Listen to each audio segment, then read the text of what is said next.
Welcome to Calling the Shots podcast with Paulie Walnuts. I am your host, Paulie, and let me tell you, it's been an absolute journey to finally get to this point here. I am so excited. All I've ever wanted to do since I was a young boy is talk about sports and be able to have a platform like this. Forget about it, man. I got to tell you, it's so exciting, and I'm so ready. So what this show is going to consist of, it's going to be quick, hard takes. Eventually, we'll get into the hour stuff. We'll have special guests. We'll have the calls. We'll do all of that. But in the meantime, let's go ahead and we're talk about the stuff that's really hot and heavy. And it could be about anything, whether it's Formula One, whether it's tennis, whether it's boxing, whether it's whatever. That is what I love to do. I love to talk about sports. And obviously it's going to be heavy in USC content, but we will be talking about college football as well. And you know what? You're going to be getting talk about the Yankees, different teams out there that obviously are my favorite teams. But yet at the same time, we're going to make sure to cover everything.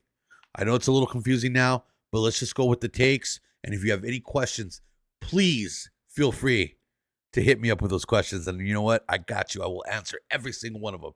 I promise. And we're going to be doing, throughout these takes. Every day I'm going to be dropping takes. And like I said, it could be about anything pertaining to the world of sports. And you know what? The first take I just want to jump in. Man, it just gets me fired up.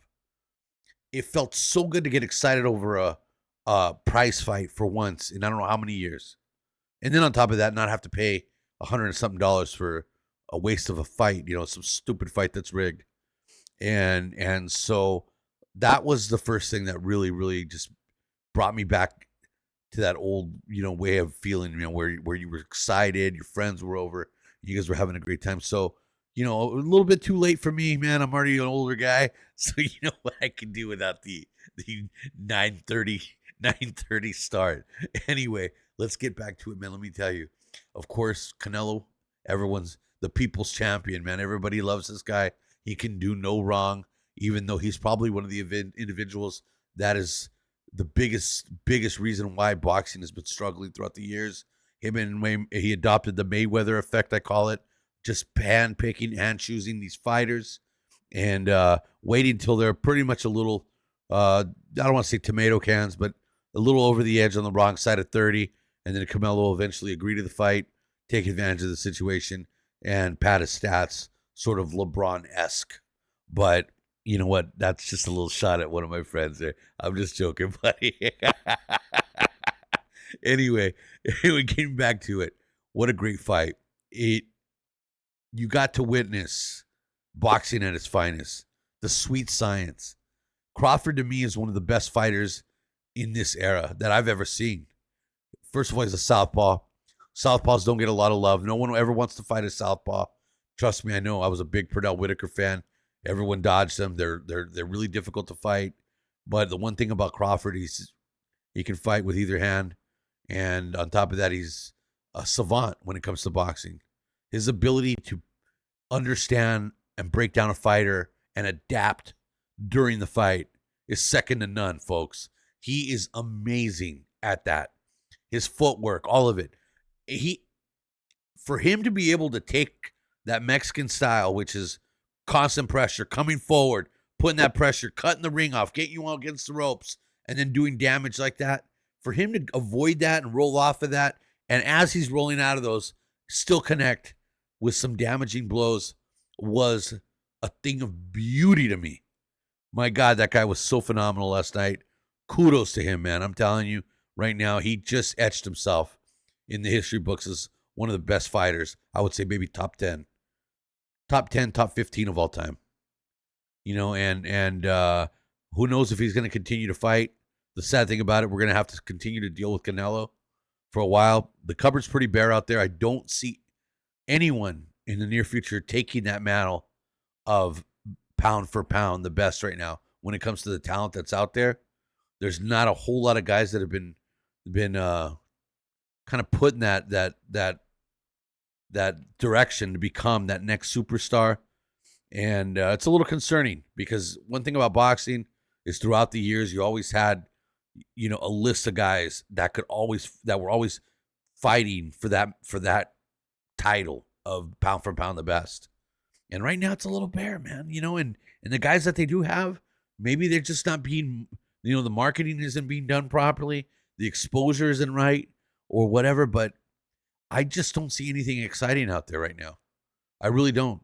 Tyson Fury probably was the only thing that kind of got me going once in a while. But other than that, I mean, to see his lack of effort, being the lazy ass that he could be, and not dedicating himself to the sport, it's a slap in the face to guys like Evander and to Larry Holmes and all those guys that just dedicated their lives to the sport. I mean, it's Riddick Bowe-esque, two lazy guys that are loads of talent, but then they only want to apply it when they want to. So watching that last night, that dissection of Canelo, him getting tattooed like that, and pretty much, I honestly thought at one point when he was moving his head, I thought he was just gonna pull a no mas and say no more, because you can tell he was overwhelmed. He was running out of options. He didn't know what else to do, and I gotta tell you, for such an arrogant guy, and for him to be able to look frustrated like he did last night, boy, let me tell you, I'll go to the grave a happy man, because there's always excuses with him. I thought for sure the judges were going to steal it. And what blasphemy, man, with these judges. Somebody needs to get this under control. Dana White, take over boxing, please. Bring in some top-notch guys. Bring in the Roy Joneses. Bring in guys like that have credibility and honor. The Jim Lampleys. Bring that guy in. Bring them in. Make them a big part of this boxing movement that needs to happen. And they started yesterday by bringing Max Kellerman back. I don't care what anybody says. He is a foundation piece of boxing. Those HBO nights is something that I miss so much, and I want them back. Some of those fights were epic. You will never witness a Gaddy versus Ward ever again.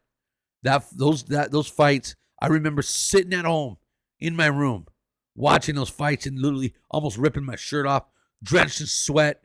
There were epic battles that had you screaming. Every fight on those during that HBO run were just epic battles. You can always guarantee there was some top-notch fights, whether it was Zab Judah and his chicken legs, man, wobbling around. But then, you look at a lot of fighters. Ricky Hatton, prime example, rest in peace, Ricky Hatton. There's only one Ricky Hatton. Ricky Hatton, we lost him today, and wasn't really known, wasn't that popular, but he had his run there for a while. The pride of Manchester, England. He loved Manchester football. And on top of that, he had a good little run. He wasn't afraid of anyone. He fought people from Costa Zoo to Manny Pacquiao to Floyd. He fought them all. And I love British fighters. They give it their all. They have no complaints whatsoever. And rest in peace, Ricky. You will dearly be missed, man. You really will. And so anyway, getting back to it, let's see. Hopefully Crawford decides to come back. But really, who's out there? We don't want to see another rematch. No one wants to see that.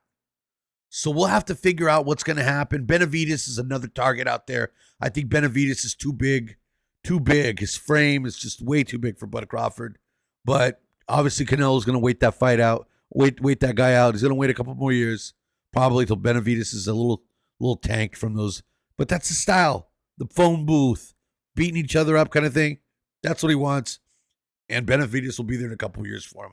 Which is sad because they need to fight now. And so we'll see. But other than that, let's just thank God the sweet science was back for one night, and we got to see it firsthand, man, and experience it with one of the greatest of this era. And thank you so much, Mr. Terrence Crawford. I will never forget it, man. That's what boxing's all about. And you made me sit there and you made me enjoy every moment of it. So anyway, peace out. Listen, hit subscribe, show the show some love. We're going to be coming back with serious takes. This is my first one ever. We're going to get better and better and better. Mark my words. When sometimes the freestyles come out good and sometimes they don't. I'm literally winging this off the top of my head because I just want to get something out there for you guys. And I felt passionate about this fight. But make sure to subscribe and follow me. We have a 7:30 in the morning pregame USC pregame show called Pregames with Paulie and Preston. And you can follow me at Calling the Shots Podcast with Paulie Walnuts on YouTube. You can find me on Instagram under Paulie Walnuts 4040 4242. You can find me on X, Facebook, wherever you need to find me. Hit me up. And you know what? I'm always here for you guys, man. Sports talk is real. That brothership is something that people just don't understand. I'm telling you, I'm that guy that listens to AM sports radio. There's nothing better. And for some reason, why do I always blast that? I have no idea. It could be like 6 in the morning, and that thing's tuned up, man. Tuned up. That's all my kids, my poor kids, used to listen to when I would drop them off at school. Was that AM radio? I love it, man. There's nothing better out there. I've been calling sports radio since 1992, man. And I got to tell you, it's something I love to do. I love getting on there, talking to the fellows, everyone from Jim Rome, getting racked. That's a great feeling. All those things, man. They're so. But sports is a special bond. And whether you agree or disagree, that's the one thing that's it's when you find friends that you can talk to and then you can communicate whether you agree. Like I said, whether you agree or not, it's just great to get that out, man, and have some good discussions. And I'm telling you what, I'm here for you guys. Whatever you need, you hit me up, man. We become good enough friends. Damn it, you can even call me and we'll talk. All right, man. You guys take care. Like I said, at Calling the Shots with Paulie, a podcast with Paulie Walnuts. Make sure to hit that subscribe button. And we're going to be putting content out every single day, folks. Okay? All right, brothers. Fight on, man.